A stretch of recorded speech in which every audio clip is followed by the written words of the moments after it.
Hey,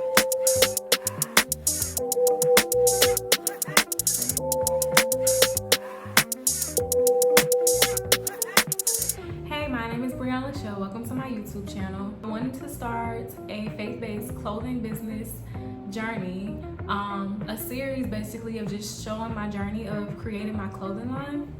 And you can just follow along with my journey, or if you also want to create a clothing line, I just want to help give some tips that I wish that I would have had, so it can kind of help you out to figure out what you want to do. So first and foremost, I just wanted to say I believe in God, I believe in Jesus, so I wanted God to be the center of my business and also the CEO of my business.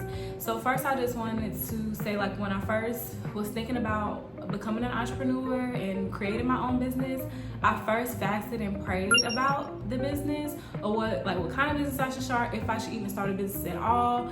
And so last year I was convicted of modesty, and so also around that same time I started sewing a lot more than I've ever did in my life.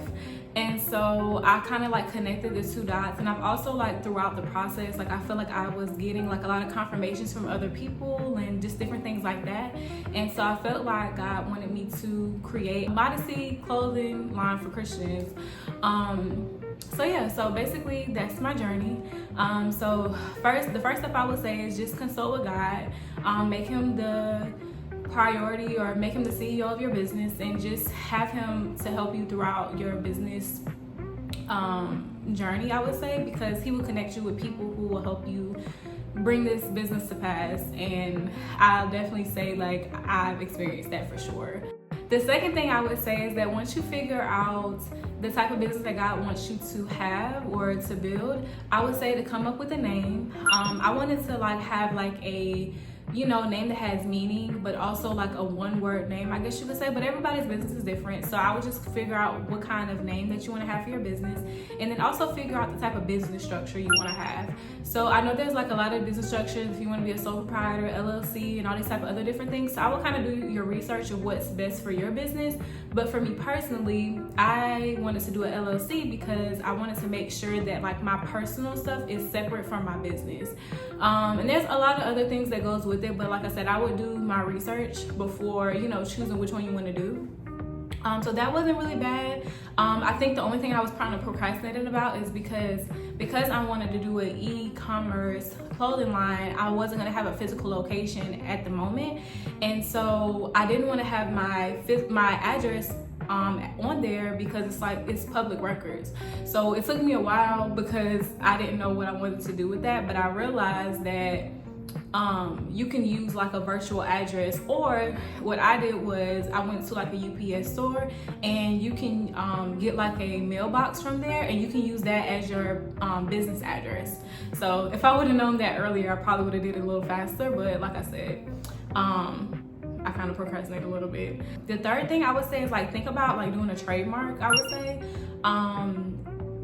because the business wasn't already starting, I had to do an intended to use, and so I think that was probably about $350, I think. But it's an additional charge later if it's already not in business, but that's if you feel you need to do that. But just to be on the safe side, I would consider doing a trademark. And then the fourth thing is doing a domain for your business. So for me, I got my domain name off of GoDaddy.com. So it just depends on the name. Some can go for a couple dollars and stuff like that, which mine was a couple thousand. So I guess it just depends on what your business name is, of how much you're gonna have to pay for your domain for your website. So that's number 4.